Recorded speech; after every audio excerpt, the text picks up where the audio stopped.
కోటగారు అని ఆయన మేము ఆప్యాయంగా తెలుసుకునేవాళ్ళం. నాకు సినిమాల్లోకి వెళ్ళక ముందు నాటకాల నుంచి కూడా బాగా పరిచయం.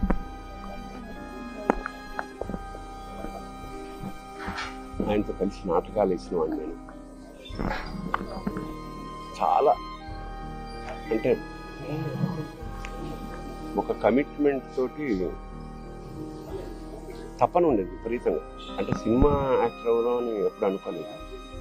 బట్ నాటకాల్లో బ్యాంకులో పనిచేస్తున్నప్పుడు ఒక మధ్యతరగతి ఇంట్లోంచి బయలుదేరిన అతని ప్రయాణం అంచెలంచెలుగా one of the best villains of Telugu industry. సరే, మామూలుగా సరదాగా మాట్లాడుకునే వాళ్ళ కోటగారి నేచర్ ప్రకారం మాట కటువుగా ఉండేది. సరే, చిన్నప్పటి నుంచి నాకు తెలిసిన వ్యక్తి కాబట్టి పెద్ద పట్టించుకునేవాళ్ళం కాదు. ఎన్నో విషాదాల్ని దాటుకుంటూ మహోన్నత శిఖరానికంటే యావత్ భారతదేశం అతన్ని గుర్తించింది. తమిళ హిందీ ఇండస్ట్రీ కూడా అలా ఒక అనుకున్నది సాధించాడు. ఇప్పుడే అదే చెప్పుకుంటున్నాం, మా అనుభవాలు. దాదాపు 50 ఏళ్ల సాహచర్యం అది. పైగా కుటుంబం, చిన్నపిల్లలు ఇంటి ఎదురుగుండా ఉండడం వల్ల మాకు సో కుటుంబంతో కూడా చాలా అనుబంధం ఉంది. అలాంటి కోట శ్రీనివాసరావు ఇవాళ వెళ్ళిపోయాడంటే ఒక శూన్యం. కోట శ్రీనివాసరావు గారి స్థానం మాత్రం ఇంకెవరు పూరించలేరు, అది సత్యం.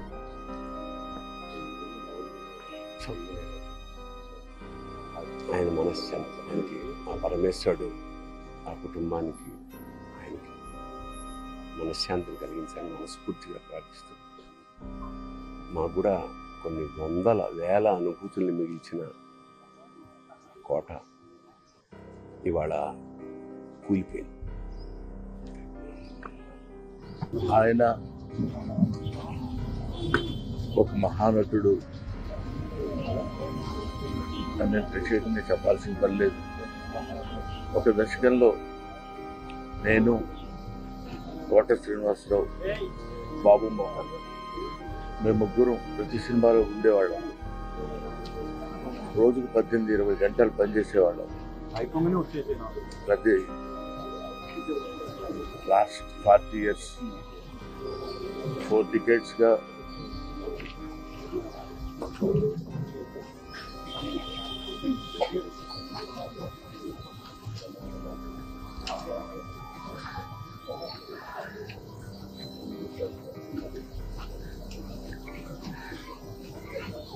అరే ఊరే అందరితో కలిసి ఉన్నాం.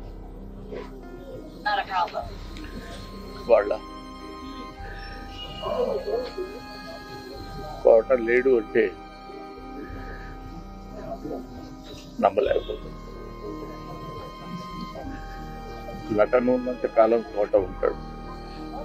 వాడుకు నటరాజు కూతురు, మహారావు, ఏ విషయాన్నైనా నిర్మోహాటంగా మాట్లాడే వ్యక్తి.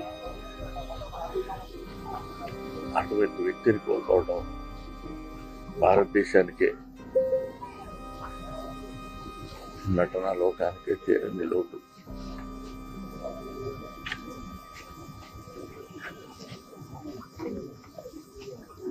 తండ్రి కొడుకులుగా మేమిద్దరం చాలా సినిమాలు చేసాం. బొబ్బుల రాజా, యావండి ఆవిడ వచ్చింది, ఘటన,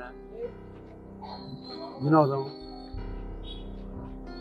దేవుడు, ఇలాంటి సినిమాలు. ఒక సీన్ ఇచ్చి ఇంప్రవైజ్ చేయాలంటే సీన్లో విషయం లేకపోయినా కూడా అతను ఎంత బాగా ఇంప్రవైజ్ చేస్తారు, సీన్ పనిచేస్తాడంటే అలాంటి నటులు వేల మీద ఎక్కువ. కోటబాబు దగ్గర నుంచి నాలాంటి ఆర్టిస్టులు చాలా నేర్చుకున్నాం. ఎప్పుడు చూడాలనిపించిన రారా ఒక్కనే ఉన్నాను ఇంట్లో బోర్ కొడుతుంది. ఈ మధ్యలో కూడా వచ్చాను నేను చాలాసార్లు. లాస్ట్లో కొంచెం మనిషి చిక్కినా కూడా వాయిస్లో మాత్రం ఏమాత్రం బేస్ తగ్గలే, గట్టిగానే మాట్లాడుతుండేవాడు. అది ఇది అడుగుతుండేవాడు, ఏమి షూటింగ్ జరుగుతున్నారో అడుగుతుండేవాడు, ఎరా నన్ను మర్చిపోయారా ఇండస్ట్రీ అని అడుగుతుండేవాడు. నాకు వయసులో నాకన్నా పెద్ద అయినా కూడా చాలా మీ ఇద్దరు స్నేహితుల్లో ఉండేవాళ్ళం. ఎప్పుడు బాబు అని పిలిచేవాడిని, నన్ను రాజా అని పిలుస్తాను. అతన్ని ఏం లోటు తీర్చలేంది. కొన్ని అతను చల్లగా ఉండాలని చెప్తాను. అంత్యక్రియల విషయాలు వాళ్ళ ఫ్యామిలీ మెంబర్స్ చెప్తున్నారు. ఎందుకంటే కోట శంకరరావు గారు ట్రైన్లో ఉన్నారు, అక్కడ అరుణాచల్ నుంచి అక్కడి నుంచి వస్తున్నారు. వాళ్ళ ఫ్యామిలీ మెంబర్స్ అందరూ డిసైడ్ చేసుకున్నాక చెప్తాను. ఈరోజే ఉంటుంది అనుకుంటున్నాను. Very, very sad day. To us, to me, Suresh Productions, Venkatesh, my father ki, he's been very, very close person. మా కంపెనీలో చాలా సినిమాలు చేశారు. సమ్ ఎక్స్ట్రాడినరీ ఫిల్మ్స్, అహనాపేట, గణేష్, వెంకటేష్, పుషప్. రియలీ అంటే ఆయన యాక్ట్ చేస్తుంటే it was a joy watching him act. నాటకాల్లో ఉండి వర్కింగ్ ఎల్స్వేర్ ఒక ప్యాషన్ని డ్రైవ్ చేసుకునేదానికి comes in to the movies and becomes so successful. It's like very, very happy that he was able to get his passion across and bring those outstanding roles to the screen. And the film industry, Andhra Pradesh, Hyderabad, Godavannappudu, 1 month he stayed on hunger strike chesi Hyderabad deadline industry తీసుకురావాలని. Even there he took a lot of participation. As an industry, as Suresh Productions and the family, really sorry about what has happened, and let us give all the strength to his family to take this.